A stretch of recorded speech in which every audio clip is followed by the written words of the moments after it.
Z103.5, it's Amanda in studios. Francesco Yates, welcome back to Toronto. Well, the city is here for me. Thank you. Thank you for having me. Oh, thank you for being here. So you're from Toronto, right? Yes, indeed. Okay, so where exactly are you from in the city? Like, you don't have to give your street name or anything like that.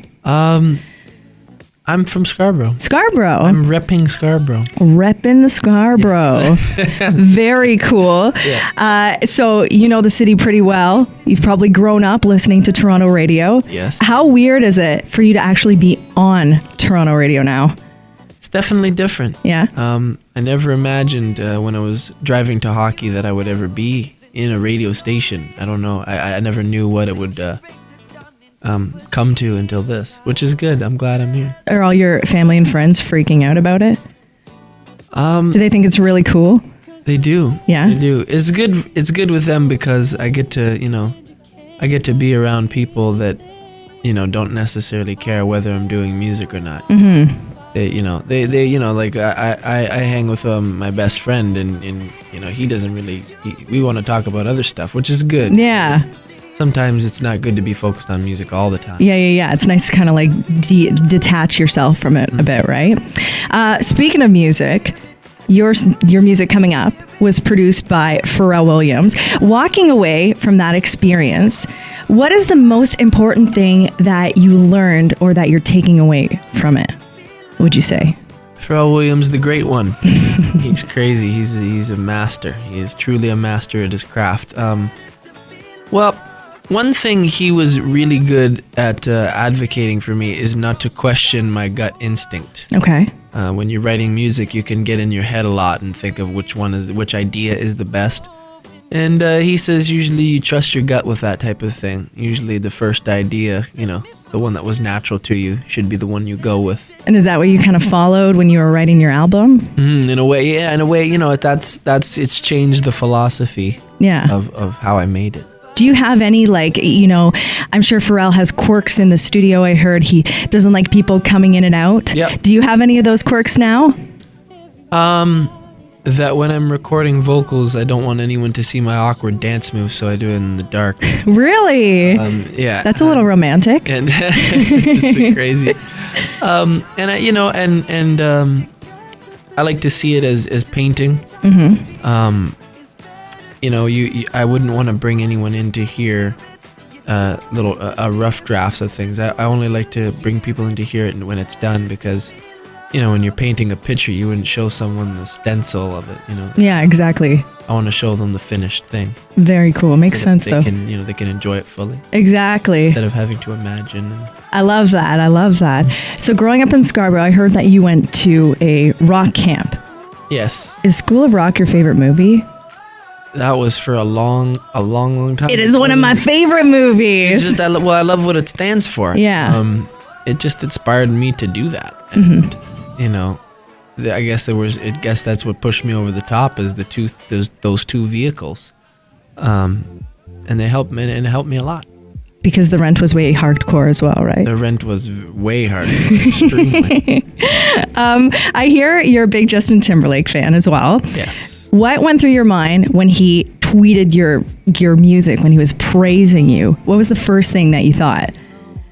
Well, it's crazy because at first, I thought when everyone was texting me, because normally I don't know what morning exists. Are you like a sleeper? Yes, you sleep I don't in? know what morning is. I don't even know what planet I'm on right now as far as my brain goes. But I woke up in the morning, I hear all these people texting me on my phone, and I'm like, you know what, someone bugging me. Is this April or something? You know what I mean?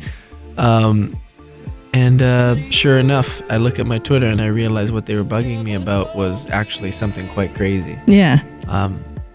And it was Justin Timberlake. And what did you think? I thought it was a first, because everyone can name their Twitter something. Yeah. You get the fake accounts. But no, because I saw the check mark and I saw it was a real thing, and I was blown away by it, man. And were you just like in shock? It was crazy. And then what was the first thing you did? I think I called my mom. I was like, this is JT right here. This is JT. That's crazy. And was she as in shock too? Yeah, she was pretty freaked out as well. Very cool. I love it. You just coming off of your Wide Awake tour, which you were doing some opening performances. Here's the Wide Awake tour. Daddy's in the room. Very nice. What was that like for you? Was that your first kind of touring experience? What was that like for me? It was very much so a learning experience. It was like you got to see the real thing. You got to see the machine of what it is in full effect. You know, you come in before and, just the whole process of it. Mm-hmm. I think it's helped me greatly in preparing for, what it is. When you went into it, did you think it was going to be like fun and, hey, I'm on tour and I get to play music, and did it end up being something else, or?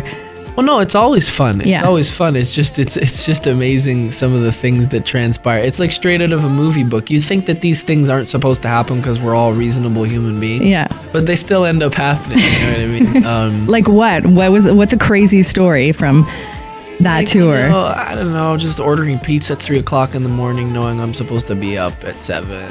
Just like it wasn't just me. It was everybody. And then we'd talk about Stevie Wonder's album for like 2 hours. That's so cool, though.